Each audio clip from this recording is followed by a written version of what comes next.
Hello and welcome to our Syxsense webinar. Today, we have our industry expert, Rocco Fiore, here to give us an inside look into shrink your attack surface with patching and automated remediation. If you have any questions, please add them to the chat, and Rocco will reach out after to answer those. And with that, Rocco Fiore. Hello, everyone. Thank you for joining today. Looking forward to walking you through our presentation on attack surface. Setting up my slideshow now.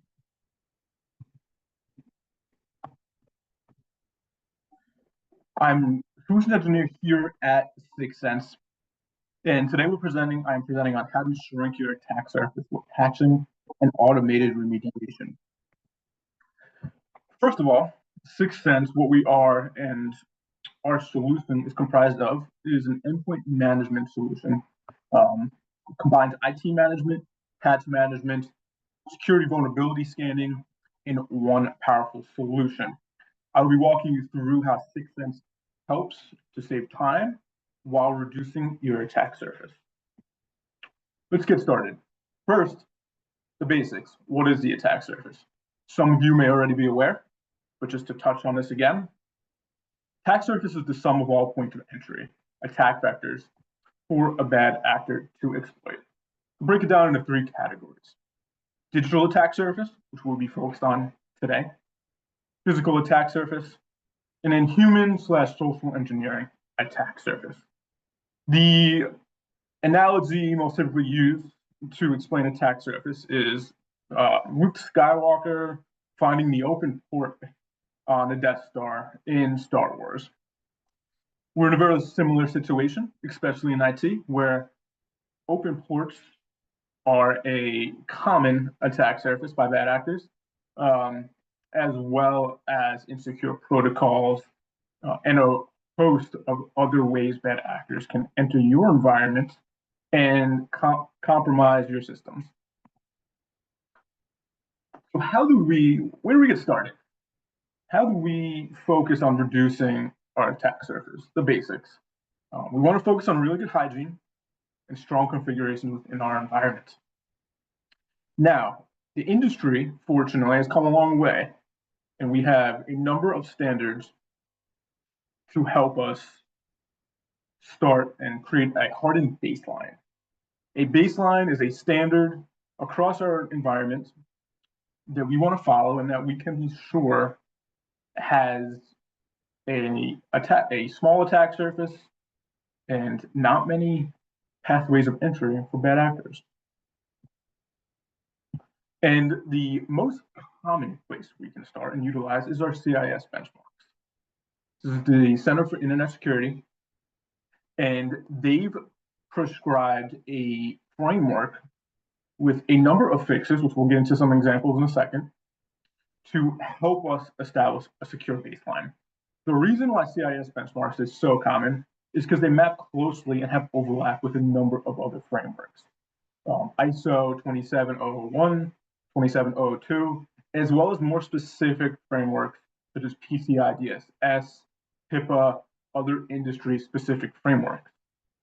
They're broken down into two levels. Level one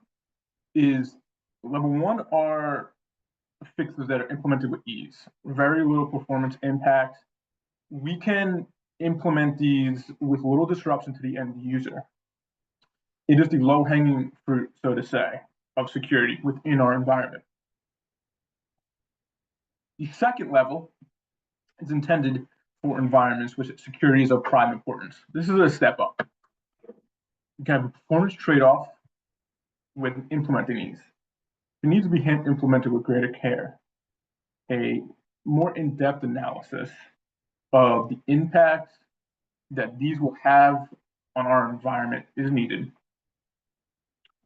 To give you some examples, just a couple, there's hundreds of CIS guidelines just for endpoint alone, which we focus on.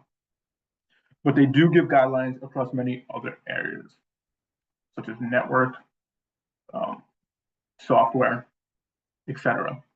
The endpoint, a couple of the examples of endpoint CIS level ones that are available within our console. Minimum password length being less than 14. This standard, which we'll show you in a second, is focused on password security. PIN for pairing wireless display devices, not required. That is a standard, a fix for wireless Bluetooth devices, and then Kerberos encryption types is configured, which Kerberos is a commonly exploited attack vector amongst bad actors. Minimum password length, we'll see, obviously, password length is a great place to start. Short passwords compromises security, allows bad actors to easily compromise your system through brute force attacks, dictionary attacks, and a lot of non-advanced bad actors. First place they'll start as well. So there's a reason this is level 1, and there's a reason why password complexity is a major part of CIS benchmarks. PIN for pairing wireless display devices. This is a fix that is common to that borders on physical security as well as digital security. And it can be implemented with very little interruption to the end user. Kerberos encryption types. This is where we are just making sure our encryption type is elevated within Kerberos, and we're not using an outdated standard, any insecure protocols, and we're relying on RC4 and 128-bit and 256-bit AES encryption. CIS level 2 have more trade-offs, as we will see here.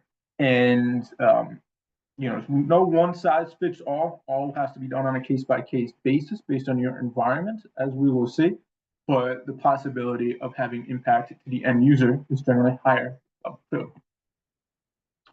First one, print driver installation allowed to unprivileged users.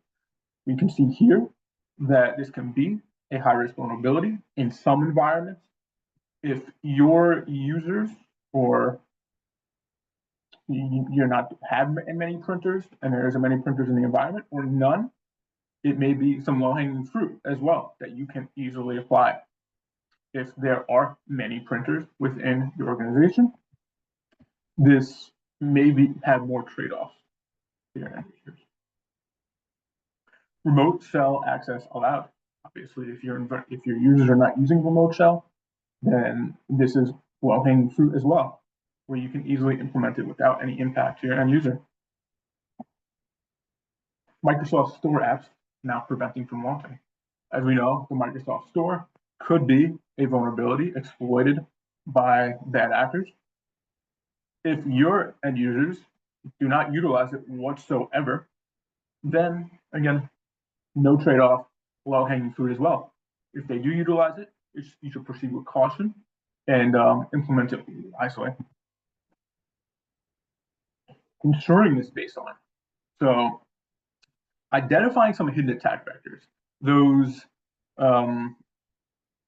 circumstances and those attack vectors that, so to say, that once we establish a baseline, will cause deviations away from the norm. There are a number of them. We're going to cover them today, and how Syxsense does a great job of ensuring and maintaining your baseline once it's established.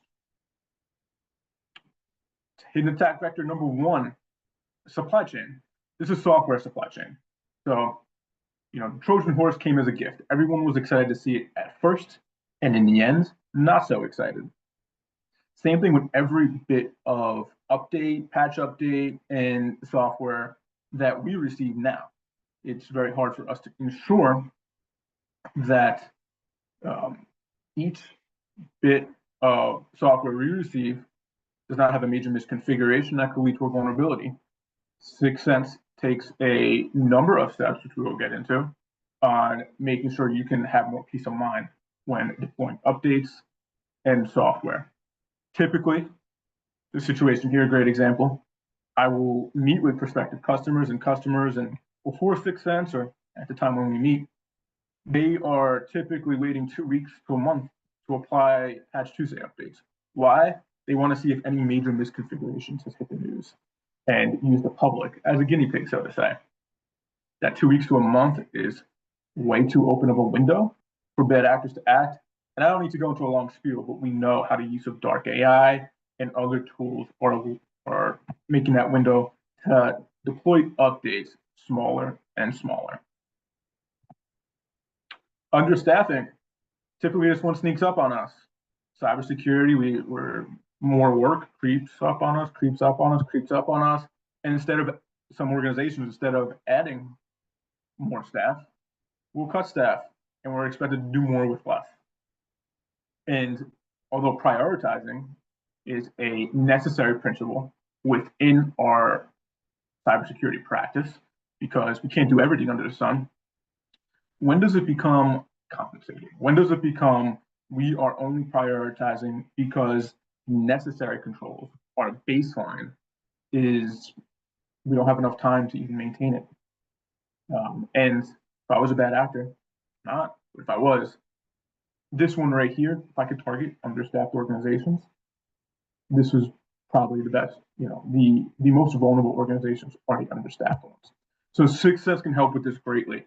We do a very effective job in helping to take a lot of the weight off of the IT team. I will get into more of that in a second. Configuration management drift. This sits at the heart of where we started in terms of ensuring a baseline.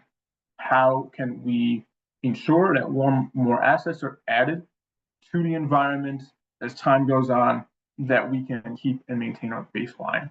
And I will show you how continuous compliance, orchestrating, automating, and the use of monitoring with Syxsense adds in for hardened and should not have added that word, don't know how to say it, but keeps everything in line, keeps everything, no deviations away from our baseline. Everything is in the right order within our environment. Lower attack surface, compliant, we are hardened against any attacks. I want to say thank you to the website who supplied me with the great vector graphics to spruce up this presentation a little bit. And let me get into the console now.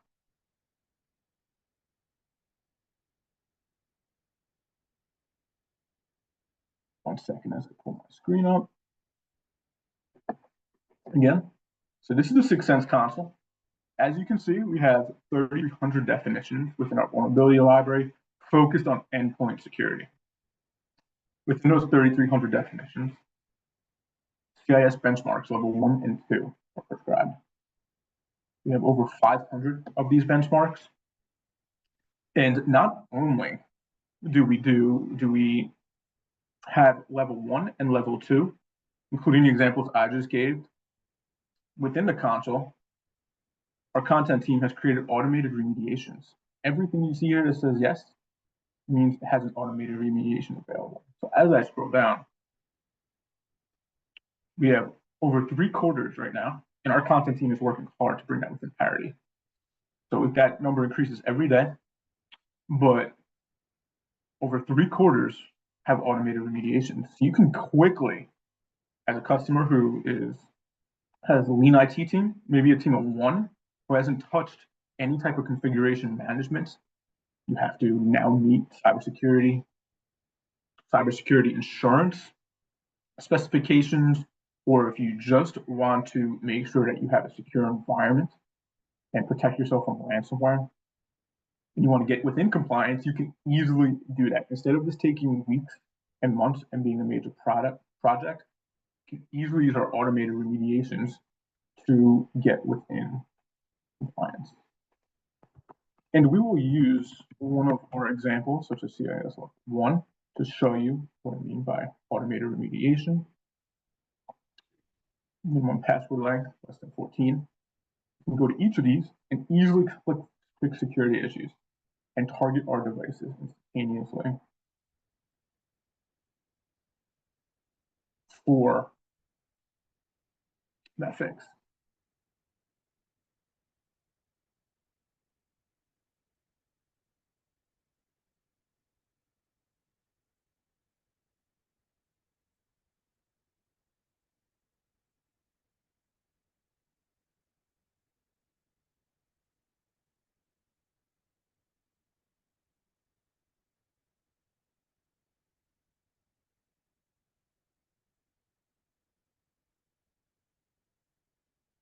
easily target for that fix. And how do we do that? On our back end, or behind the scenes, our content team is working hard to create a script for all of these. It's a very unique process provided by Syxsense in the market. Other vulnerability management tools fall short in this area in speeding up and lessening the work that you have to do on your end. We have 130 lines of code for this example specifically that our team has crafted for you. You don't gatekeep this code either. It is all visible to you. If you want to take it and manipulate it however you want, you can. It has been tested and verified amongst over 50 environments, cloned realistic environments on our back end. You see, we have levels 1 and 2. Separate these out by queries as well. You can build any query within the vulnerability management portion of Syxsense, level 1 and level 2. So quickly get within baseline with Syxsense. Now you may be thinking, automated vulnerability management, great. For those that aren't automated, how do we handle those? One I get asked about often. It's not part of CIS, but it is a major vulnerability configuration.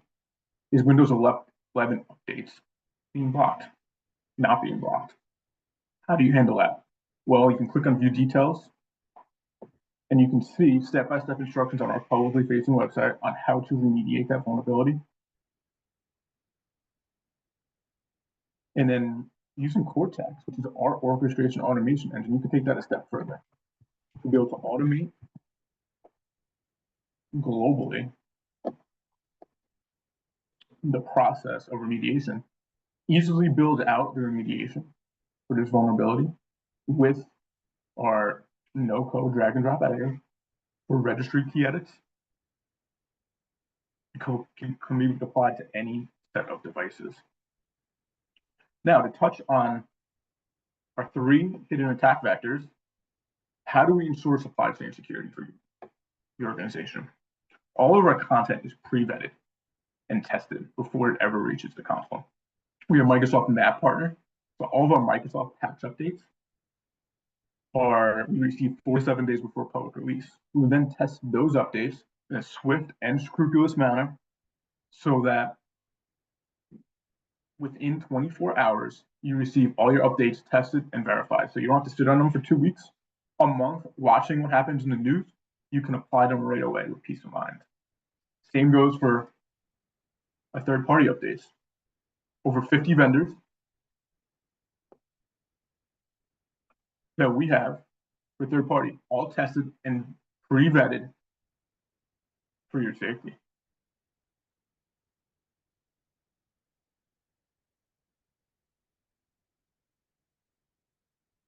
Now, for configuration management drift, to utilize Cortex policies to ensure continuous compliance. We can run a policy with some cadences for daily interval, for any custom interval you'd like. You want to have a patch scan every 30 minutes, you want to have it every few hours, you can, to ensure continuous compliance. And then you can set it as a policy so any new device that enters the Syxsense console automatically has baseline prerequisites applied.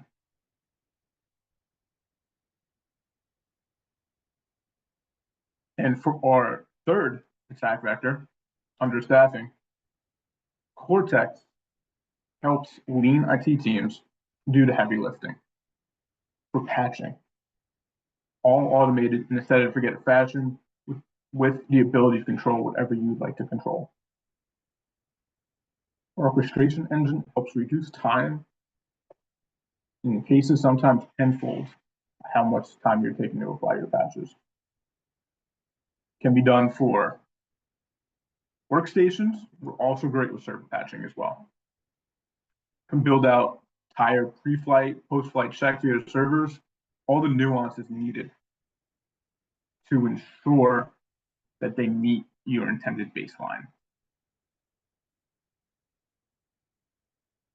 Reporting and visibility as well, jumping back into CIS benchmarks, all of compliance standards, PCI, HIPAA, SOX, we support reporting for.